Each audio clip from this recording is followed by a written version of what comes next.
प्राचीन सोने का अंडा जिसकी कीमत का अंदाजा लगाना भी मुश्किल है। लेकिन तभी एक आदमी उस पर कोल्ड ड्रिंक उड़ा देता है और हैरानी की बात यह कि वो सोने का अंडा धीरे धीरे पिघलने लगता है। यहीं से साफ हो जाता है कि असली अंडा पहले ही किसी ने बदल दिया है। जैसे ही ये बात सामने आती है, एक महिला पुलिस अफसर तुरंत पूरे म्यूजियम को सील करने का आदेश देती है। दरवाजे बंद होने ही वाले होते हैं कि भीड़ में से अचानक एक आदमी भागता हुआ निकलता है। पीछे से एक ताकतवर अधिकारी उसे पकड़ने के लिए दौड़ता है, लेकिन अपनी भारी बॉडी की वजह से वो दरवाजे में ही फंस जाता है और चोर उसके सामने से निकल जाता है। लेकिन बाहर निकलते ही चोर का सामना उसी महिला अफसर से हो जाता है जो पहले से ही तैयार खड़ी होती है।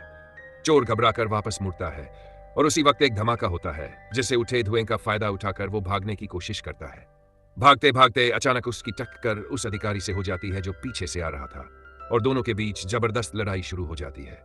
चोर अपनी फुर्ती का फायदा उठाकर तंग रास्तों से निकल जाता है, जिससे भारी शरीर वाला अधिकारी फिर पीछे रह जाता है।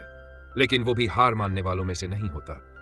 दीवार पर लगे नक्शे को देखकर वो पहले ही दूसरे एग्जिट पर पहुंच जाता है।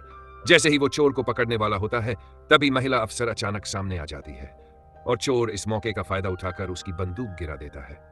अब चोर भागने ही वाला होता है कि अधिकारी छलांग लगाकर उसे पकड़ लेता है। दोनों हवा में लटकते हुए छत के किनारे पर जा गिरते हैं।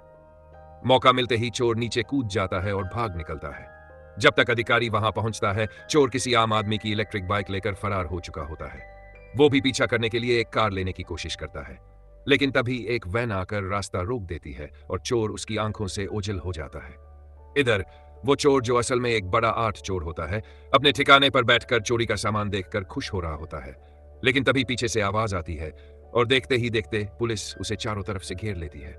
मजबूरी में उसे वो सोने का अंडा वापस करना पड़ता है, लेकिन उसके मन में एक ही सवाल होता है, पुलिस को उसके गुप्त ठिकाने का पता कैसे चला। तभी अधिकारी उसे बताता है कि यह जानकारी एक रहस्यमयी शख्स ने दी है जिसका कोड नेम है बिशप। ये नाम सुनते ही चोर समझ जाता है कि खेल बहुत बड़ा है, क्योंकि बिशप भी उसकी तरह एक खतरनाक आर्ट चोर है। आखिरकार वो सरेंडर कर देता है, लेकिन असली खेल तो अभी शुरू होना बाकी होता है। जब अंडा वापस म्यूजियम ले जाया जा रहा होता है, तभी रास्ते में एक नकाबपोश व्यक्ति चुपके से उसे फिर से बदल देता है और इस बार किसी को भनक तक नहीं लगती। कुछ दिनों बाद जब वही अंडा सबके सामने तोड़ा जाता है, तो वो सोना नहीं बल्कि नकली निकलता है और टूटकर बिखर जाता है।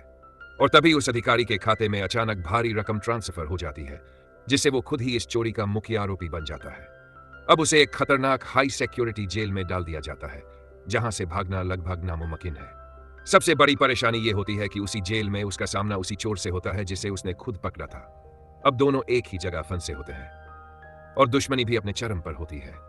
जेल के अंदर हालात और भी खतरनाक होते हैं। बाकी कैदी उस अधिकारी की पहचान जानकर उसे निशाना बनाते हैं। कोई उसका खाना गिरा देता है, कोई उसे उकसाता है और आखिर में मामला मारपीट तक पहुंच जाता है। लेकिन तभी अचानक दोनों को एक मीटिंग के लिए बुलाया जाता है, जहां उनका सामना एक खूबसूरत लेकिन खतरनाक महिला से होता है, वही बिशप, जिसने ये पूरा खेल रचा होता है।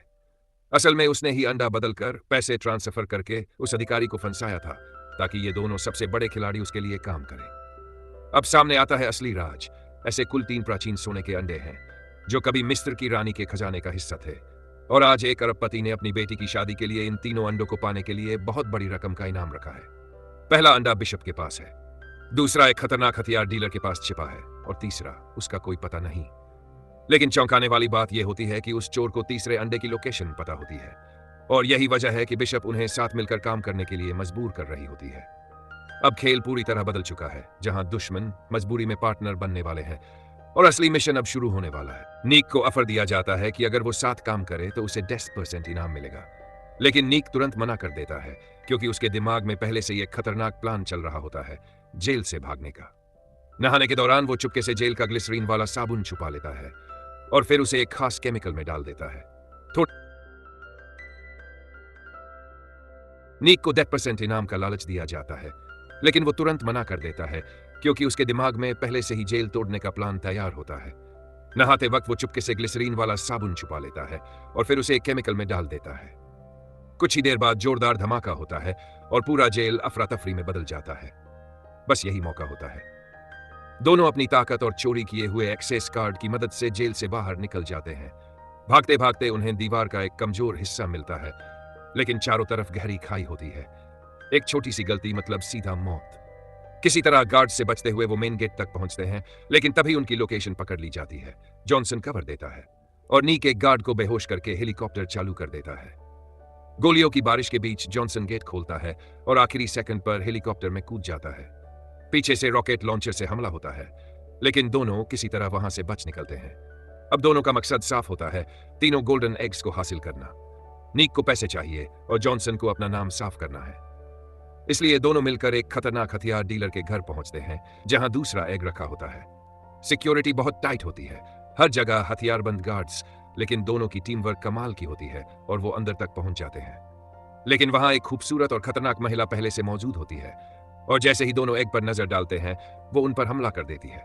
कुछ ही देर में खुलासा होता है, वो महिला और कोई नहीं बल्कि बिशप है।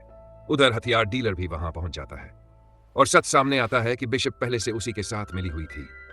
उनका असली मकसद था नीक से तीसरे एग की लोकेशन निकलवाना।